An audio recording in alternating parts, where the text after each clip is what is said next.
but things to think about later on. But about 18,000 covers all the special meetings too.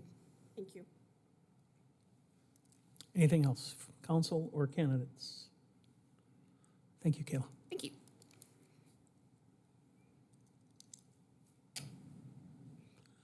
Well, Chris, if you're ready, we can just jump right on to our 3:30 HUD Resilience and NDR program presentation.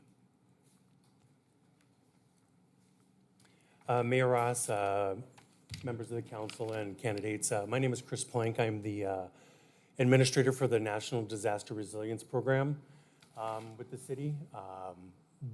Next slide, please, Jen.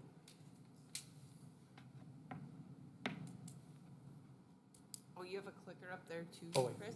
And if you point it at the star, it should work. I don't know, maybe it's We'll do not that. working. So a little overview of the NDR department. Currently, we are under the city manager's department. However, our budget is a little different.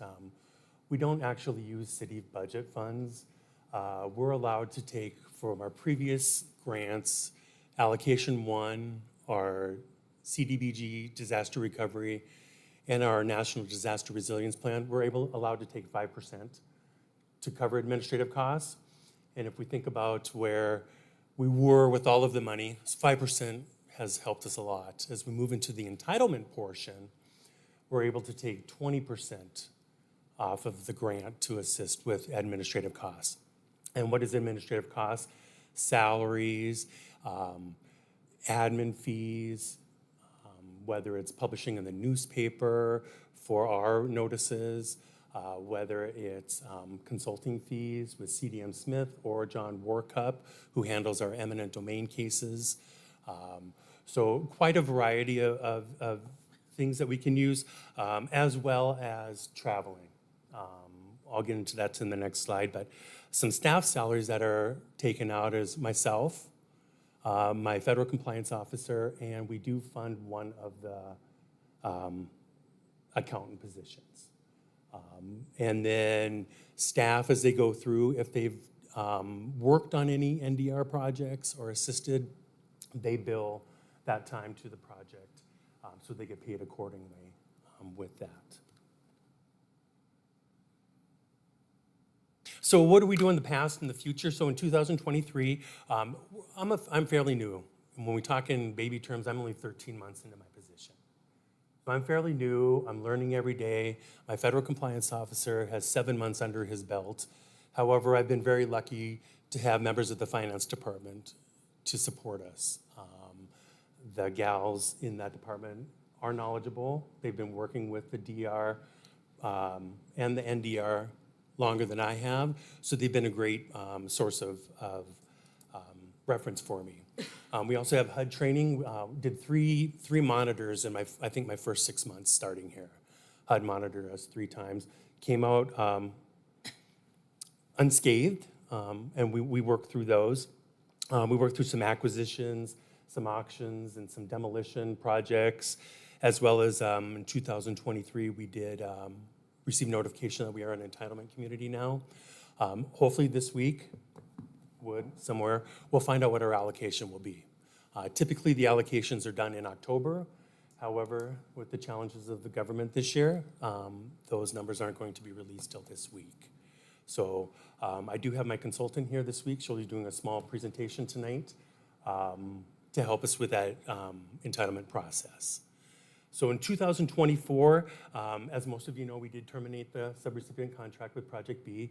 So my department is running the construction project as well as managing the efforts of that. We are in the process of developing an RFP to find someone to manage that facility. Myself and Anthony Barrett, my federal compliance officer, were lucky enough to go to the National Community Development Legislative Conference in January, where we were able to meet with Senator Hoeven and Senator Kramer's office.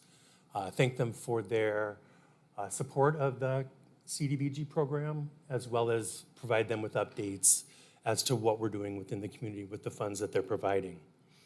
The National Community Development Organization membership, there's about 380 communities throughout the US that are members of this organization who perform the same job duties that I do.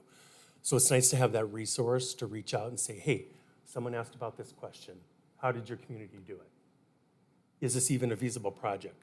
So getting those resources, even from Fargo and Bismarck, we're able to have those, that networking to find out what they're doing in their communities, and can we mimic that in Minot? We'll get our allocation for our entitlement. We're in the process of doing the consolidated and action plan development for the next 5 years for the city. And we do have 3 major projects completed, and we'll go over those in a second.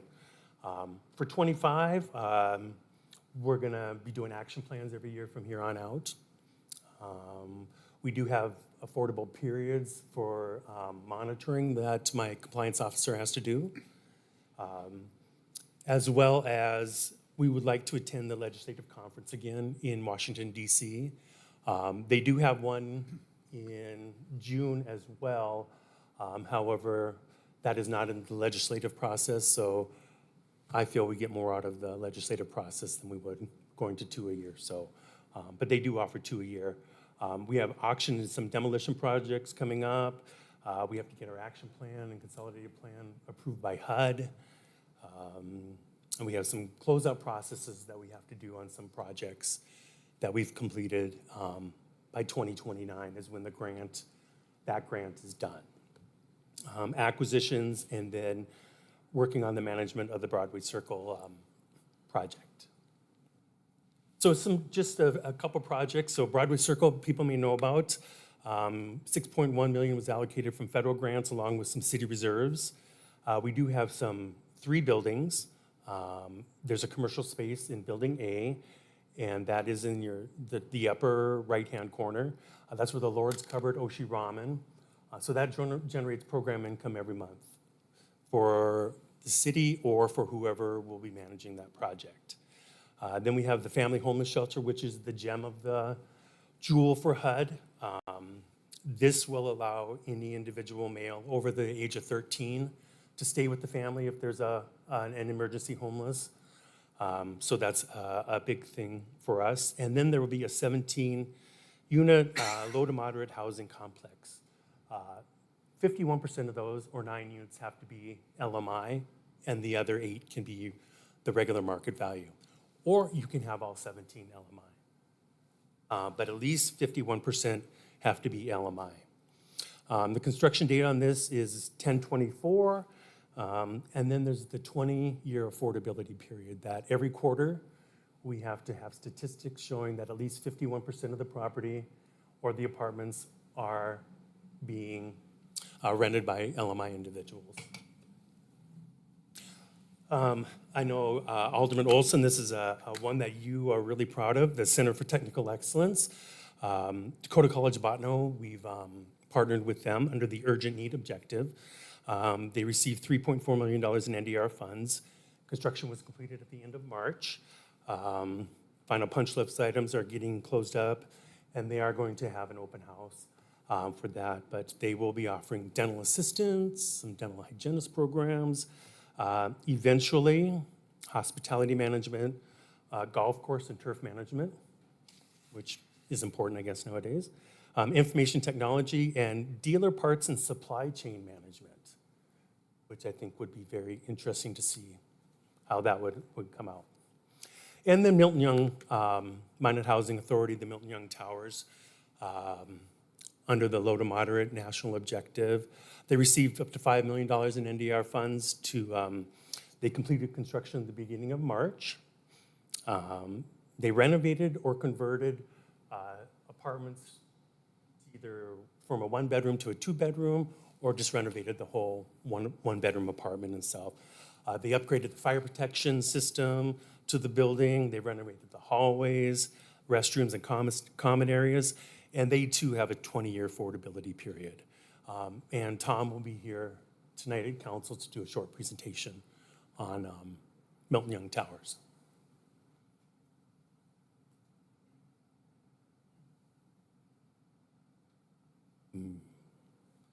All right, so some completed projects that you may have seen, and along with the affordability period. So Blue on Broadway, there's 42 units. So for 20 years, they have to have, in this one, 100% LMI for 20 years. Minot Housing Authority has 74 units. For 20 years, they have to meet the affordability period, as well as Park South 2, Sunset Ridge, and Souris Heights. All of those have 20-year affordability periods. So every quarter, my federal compliance officer will be looking for numbers to report to HUD to make sure that they are reaching those numbers. And if not, then we need to make sure that they do reach those numbers.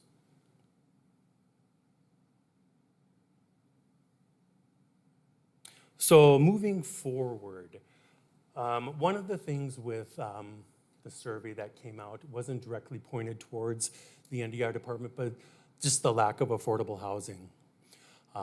So we need to educate individuals on affordable housing. We have the projects that we've already completed, letting them know that the efforts are there.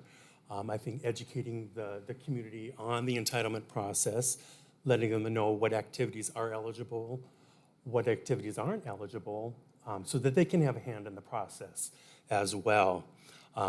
We have stakeholder sessions for nonprofits tomorrow. We have a public forum Wednesday evening from 5:30 to 7 in City Hall, and then staff training. HUD offers a wide array of training, and it's important that we take advantage of those, whether it's on-site or virtual, so we can keep up on the regulations. As Harold pointed out when I started my job, 35,000 pages of HUD regulations that are for my job. So, few thousand, but you know. Continued coordination with other departments such as the planning, the engineering, and the legal department. Make sure we're handling things correctly. With the engineering, with the flood acquisition, making sure we have the appropriate amount of time to have those properties. And then possibly exploring some other options. They have Section 8 and Section 8 loans, as well as the home program can provide funding for activities. Minot currently isn't a part of those. However, it's something that take a look at that maybe down the road can assist in building more affordable housing with that. So I'll open up for questions at any time. Any questions of Chris from the council? Anything? Not any from the candidates? Questions? Seeing none? Thank you, Chris. Thank you. At this time, we have Harold. We're wrapped up for the day. I don't know if you have any closing comments you want to make, kind of wrapping up the day and before we adjourn. No, nothing much. Thank you for your time and attention today. Again, it was a little bit of an anomaly that we had space in between today. We're not used to having the set schedule. Usually we have more of a flow that we can adjust, but we're typically not ahead of schedule, and I don't think that'll be the case tomorrow. But anyway, we look forward to visiting with you tomorrow as well. Again, this evening, an important piece of the budget process is the capital improvement plan, which the council will be discussing and potentially finalizing this evening. So look forward to some conversation on that this evening as well. That's also an important component of the budget process as we move forward. So again, we will have dinner for you at 4 o'clock. Current council members, we do have the closed session right before the council meeting this evening, and then the regular meeting at 5:30.